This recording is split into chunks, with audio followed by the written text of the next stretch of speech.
So, what is going on, guys? It is Crisis Diamago here, coming at you live and in person, and welcome to Walking Dead Wednesdays. This is going to be the start of a new series on my channel where every single Wednesday I'm going to talk to you guys and also talk with some of you guys, hopefully, about the most previous episode of The Walking Dead. Now, this week we had this Season 5 premiere and it was absolutely amazing, but before we get into that, if you have not seen that episode yet, pause the video, go watch it, and then come back because there will be some spoilers in it, and I hate spoiling shows for people. So, like I said, if you haven't seen the episode yet, pause this video, go watch the episode, and then we'll see you whenever you get back. For those of you who have watched it, let's hop right into it. So we kind of started off exactly where we left off last season, which was the group that we've been following, which is Rick, Carl, Michonne, and all of them, trapped in the train car. And they were fashioning some weapons. They were getting ready to fight out of Terminus, because that's what the group does. The group is very resilient, and they've been known to fight. They fought the governor's army not once but twice. I mean, they fought a tank, for crying out loud, and they still came out of it. They were ready for a fight. And then we transferred into the trough scene, which to me had to have been one of the most shocking scenes of the show. It was just line them up, hit him with a baseball bat, cut their throat. Next one, hit him in the head with a baseball bat, cut his throat. And it was just really intense. It was a really intense moment. And as we all know, people die in this show. So you don't know if Glenn, he's the very first one from our little group who was about to get bashed in the back of the head.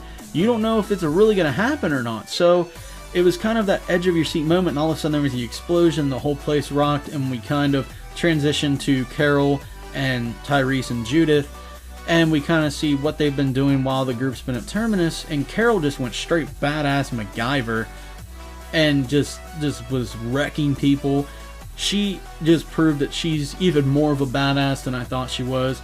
I love the whole little poncho thing. It's almost like a nostalgic feel when Daryl used to wear his poncho all the time. I don't know if that's just the connection between Daryl and Carol, and I really don't know if a lot of other people picked that up, but it was just really, really cool. I like the fact that she went all commando, and like I said, all MacGyver with the firework and the propane tank. It was just an awesome thing to see. I've always really liked Carol, and I thought that there were times where she had been a little bit too timid, even after she started to get more and more aggressive.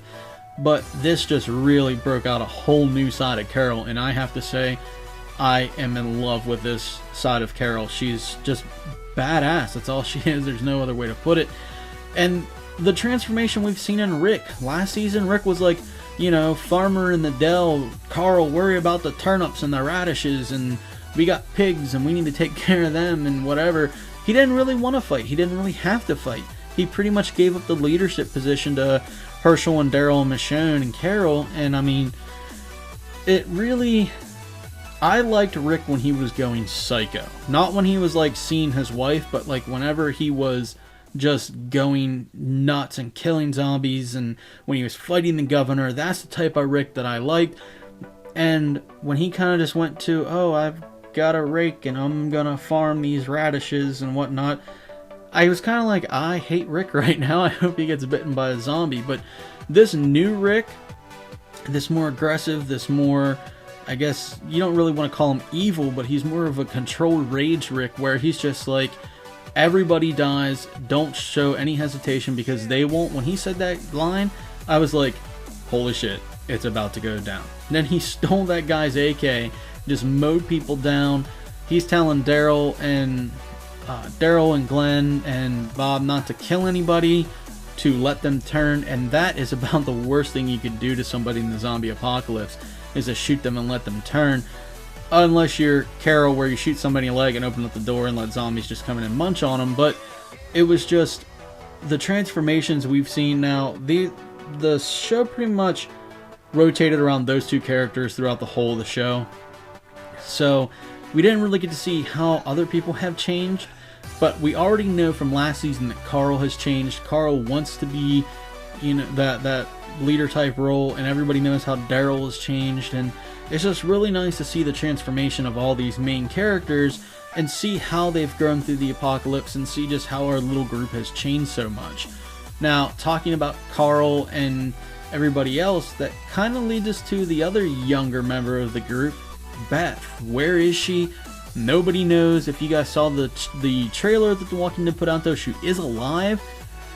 She's somewhere, but nobody knows where she is. And I think that's going to be like mid-season finale time is where we really start to get where the group is going to get back with Beth right around that time. So about episode 6 probably of this season, I'd say we're gonna start like the group getting back towards Beth, trying to get Beth back, because she is part of the group. I mean, she's Maggie's sister.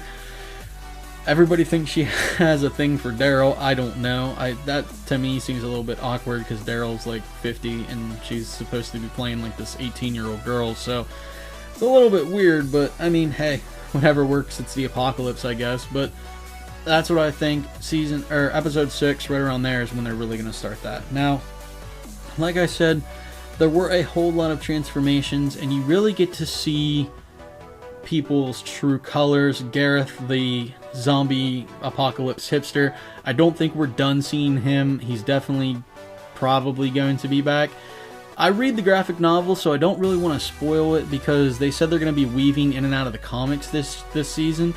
So I kind of have a feeling of what may or may not come, and I really don't want to spoil it for you guys. But if you guys do not read the graphic novels, or comics as people call them, go check them out. They're really, really good. They don't follow the show exactly, but they're a really fun read.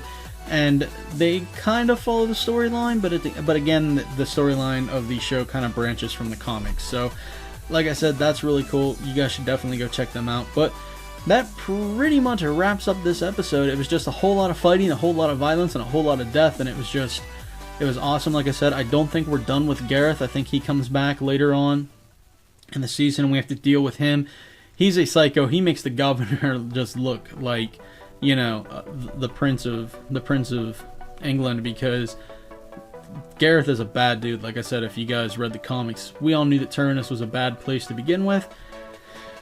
And Gareth and the show just pretty much took it to another level that the comics couldn't. So it was definitely a little bit awkward and a little bit out there, but it was such a good episode.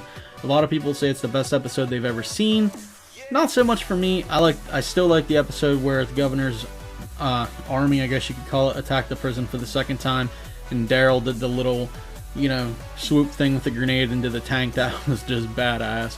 So that was still my favorite episode, but this is definitely my favorite season premiere, and I can't wait to see where the rest of this season takes us. So if you guys did enjoy the video, or you're just fans of The Walking Dead, do hit that like button and show me some support. I would greatly, greatly appreciate it. If you guys would like to be a part of this next time, make sure to comment your Skype names down in the description below. We'll get together probably Monday and talk about it. It's just such a cool show, and the Walking Dead community is such a huge community that I want to get together with some of it, and I want to get your guys' opinions on it. So let me know down in the comments your opinions on the episode, if you watched it or not. And like I said, if you haven't watched it yet and you made it this far, then you obviously didn't listen to the warning at the beginning. But I'm sorry if I spoiled anything for you. I can't wait until Sunday at 9 again. It's going to be so awesome. So with that all being said, guys, like I said, again, I hope you did enjoy the video, and all my social media links, as they always are, will be down in the description below, so make sure you go check those out. And a few things before we go here. 1, remember, don't feed the walkers. 2, if Daryl dies, we riot. And 3, I'm Crisis the Imago, and I'll see you when I see you.